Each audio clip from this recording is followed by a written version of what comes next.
በመካከለኛው ምስራቅ እየተባባሰ በመጣው በዚህ ቀውስ ጊዜ የኢራን ወታደራዊ አመራር ፕሬዚዳንት ዶናልድ ትራምፕ ከኢራን ጋር የሰላም ድርድር እያደረግን ነው በማለት የሰጡትን መግለጫ ውድቅ በማድረግ ከፍተኛ የተቃውሞ ምላሽን ሰጥተዋል። በኢራን የመንግስት ቴሌቪዥን የቀረቡት የሀገሪቱ ከፍተኛ የጦር ቃል አቀባይ ሌተናል ጄኔራል ኢብራሂም ዙልፋቃሪ ትራምፕ ከራሳቸው ጋር የተደራደሩ ነው ሲሉ በማሾፍ መግለጫውን አጣጥለውታል። ይህ የቃላት ጦርነት የመጣው ትራምፕ በዋይት ሃውስ በሰጡት መግለጫ ኢራን ታላቅ ስጦታ አቀርባለች፣ እንዲሁም በነዳጅና በሆርሙዝ የባህሮች መጥ ጉዳይ ላይ ስምምነት ላይ ለመድረስ ፍላጎት አሳይታለች ካሉ በኋላ ነው። የኢራን ወታደራዊ ተቋም ይህንን የትራምፕ አባባል የስለልቦና ጦርነትና የገበያ ማጭበርበር ሲል ጠርቶታል። ቃል አቀባዩ ዙልፋቃሪ ዋሽንግተን የገጠማትን ስትራቴጂካዊ ውድቀት እንደ ስምምነት አድርጋ ለማቅረብ እንደሞከረችና ኢራን አሁንም ቢሆን ከአሜሪካ ጋር ድርድር የመቀመጥ ፍላጎት እንደሌላት በይፋ ተናግረዋል። በተለይም ባለፉት 2 ዓመታት ውስጥ ከፍተኛ የዲፕሎማሲ ንግግሮች እየተደረጉበት ባሉበት ጊዜ አሜሪካ ጥቃትን ሰንዝራለች የሚለው የቴህራን ቅሬታ ለንግግር ያላቸውን እምነት በእጅጉ እንዳፋጠኑ ይነገራል። በሌላ በኩል ዋሽንግተን በፓኪስታን በኩል 15 ነጥቦችን የያዘ የተኩስ አቁም የሰላም እቅድ ለኢራን ማስተላለፏ ቢዘገብም የኢራን ወታደራዊ አመራር ግን ለዚህ እቅድ ቦታ እንደሌለው ማሳያ ነው ተብሏል። በትራምፕ አስተዳደር በኩል እንደ ጄዲ ቫንስ፣ ማርኮ ሩቢዮና ያሬድ ኩሽነር ያሉ ከፍተኛ ባለስልጣናት በድርድሩ ውስጥ የተሳተፉ መሆኑ ቢገለጽም በኢራን በኩል ግን ምንም አይነት ቀጥተኛ ግንኙነት መኖሩም የተገለጸ አለመሆኑ ተዘግቧል። ይህ በኢራን የውስጥ ስልጣን ተዋረድ ውስጥ ባሉ ወታደራዊና ሲቪል መሪዎች መካከል ያለው ልዩነት ወይም ደግሞ በድርድር ወቅት ብልጫ ለመውሰድ የሚደረግ ስልታዊ እንቅስቃሴ ሊሆን እንደሚችል ተገምቷል። ይህ ዲፕሎማሲው ጥረት በዓለም አቀፍ የነዳጅ ገበያ ላይም ተጽዕኖ እያሳደረም ይገኛል። ትራምፕ ስለ ድርድሩ መጀመር በሰጡት መግለጫ ሳቢያም የነዳጅ ዋጋ ለጊዜው ቢቀንስም የኢራን ወታደራዊ ክንፍ ድርድሩን ማጣጣሉና በሁለቱም ወገኖች መካከል ያለው የአየር ላይ ጥቃት መቀጠሉም ገበያው በስጋት ውስጥ እንዲቆይ አድርጎታል። በሜዳው ላይ ያለው እውነታ ግን ከዲፕሎማሲያዊ ንግግሮች በተቃራኒ የአሜሪካ ጦር ተጨማሪ ወታደሮችን ወደ ቀጠናው እያሰማራ መሆኑንና እስራኤልም በቴህራን ላይ የምታደርገውን የአየር ጥቃት መቀጠሏን ያሳያል። የኢራን ወታደራዊ አመራር የሰጠው ምላሽ በዋሽንግተንና በቴህራን መካከል ያለው ልዩነት አሁንም ሰፊ መሆኑን የሚያመለክት ነው ሲሉ የቀጠናው ተንታኞች ይገልጻሉ።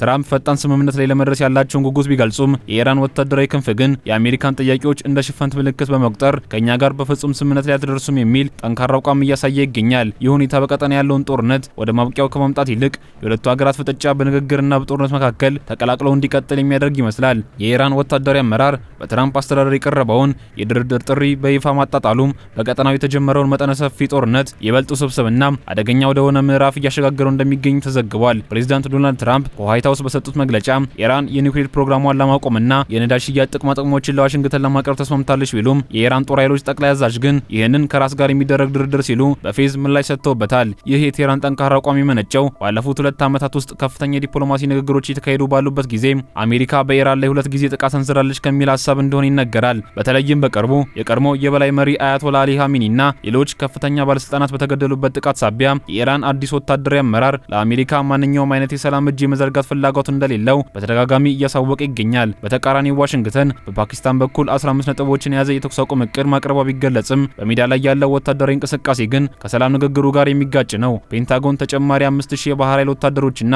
በሺዎች የሚቆጠሩ የባህር ላይ ተዋጊዎችን ወደ መካከለኛው ምስራቅ እያሰማራ መሆኑ ትራምፕ ዲፕሎማሲው ካልሰራ ቦምብ መጣል እንቀጥላለን በማለት ለሰጡት ማስጠንቀቂያ ተግባራዊ ዝግጅት ተደርጎ ይወሰዳል። ይህ በንግግርና በኃይል እርምጃ መካከል የሚዋጅቅ የዋሽንግተን አካሄድ በኢራን በኩል የስለንቦና ጦርነት ተብሎ የተፈረጀ ሲሆን የኢራን ወታደራዊ ቃል አቀባይ ሌተናል ኮሎኔል ዙልፋቃሪ አሜሪካ ስትራቴጂካዊ ውድቀቷን እንደ ስምምነት አድርጋ ለማቅረብ እየሞከረች ነው ሲሉ ወንጅለዋል። ይህ በእንዲህ እንዳለ በሆርሙዝ የባህሮች መጥ ላይ የተጣለው የትራፊክ እገዳ በዓለም አቀፍ ደረጃ ከፍተኛ የኢኮኖሚ ቀውስ እያስከተለ ይገኛል። ኢራን ጠላት ያልሆኑ መርከቦች ብቻ እንዲያልፉ ፈቃድ ብትሰጥም የዓለም የንግድ ድርጅት የማዳበሪያና የነዳጅ አቅርቦት መቋረጥ በዓለም ላይ የረሃብ ስጋት ሊፈጥር እንደሚችል አስጠንቅቋል። ትራምፕ በሰጡት መግለጫ ሳቢያ ለጥቂት ቀናት ቀንሶ የነበረው የነዳጅ ዋጋ የኢራን ወታደራዊ አመራር ድርድሩን ውድቅ ማድረጉን ተከትሎም ዳግም እያየለ ይገኛል። ይህ የሚያሳየው የገበያ ባለሙያዎች ከፖለቲካዊ መግለጫዎች ይልቅ በሜዳ ላይ ያለውን ወታደራዊ ፍጥጫ እንደ ዋና መለኪያ የተጠቀሙበት መሆኑን ነው።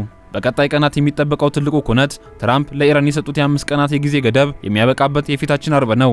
ኢራን የሆርሙዝ ወሽመጥን ካልከፈተች የኃይል ማመንጫዎቿን እንደምትደበድብ አሜሪካ ያስጠነቀቀች ሲሆን ቴህራን በበኩሏ በአረብ ሀገራት የሚገኙ የአሜሪካ የጦር ሰፈሮችን እንደምትመታ ዝታለች። በዚህ አስቸጋሪ ጊዜ እንደ ፓኪስታን፣ ግብጽና ቱርክ ያሉ ሀገራት መልእክት በማስተላለፍ የሽምግልና ጥረት እያደረጉ ቢሆንም በሁለቱ ሀገራት ከፍተኛ አመራሮች መካከል ያለው የግል ጥላቻና አለመተማመን ለሰላም የሚደረገውን ጥረት አዳጋች አድርጎታል። በፓኪስታን በኩል ለቴህራን የተላከውና በአሜሪካ ለአሜሪካን የቀረበው ባለ 15 ነጥብ የሰላም እቅድ በዋናነት የኢራን ወታደራዊና የኒውክሌር አቅም ሙሉ በሙሉ ለመገደብ ያለመ ነው። ከእቅዱ ዋና ነጥቦች መካከል የመጀመሪያው ኢራን ያሏትን የኒውክሌር ተቋማት ሙሉ በሙሉ እንድታፈርስ፣ የዩራኒየም ማበልጸጊያ ስራ እንድታቆምና ዳግም የኒውክሌር መሳሪያ ላለመፈለግ ቋሚ ቃል ኪዳን እንድትገባ የሚጠይቅ ነው። በተጨማሪም የተከማቸ የዩራኒየም ክምችት ከሀገር እንዲወጣና ለዓለም አቀፉ የኒውክሌር ኤጀንሲ ያልተገደበ የፍተሻ ፈቃድ እንድትሰጥ ያዛል። ይህ ጥያቄ በኢራን ወታደራዊ አመራሮች ዘንድ እንደ ቅድመ ሁኔታ እጅ መስጠት ተደርጎ በመቆጠሩ ከፍተኛ ተቃውሞን አስነስቷል።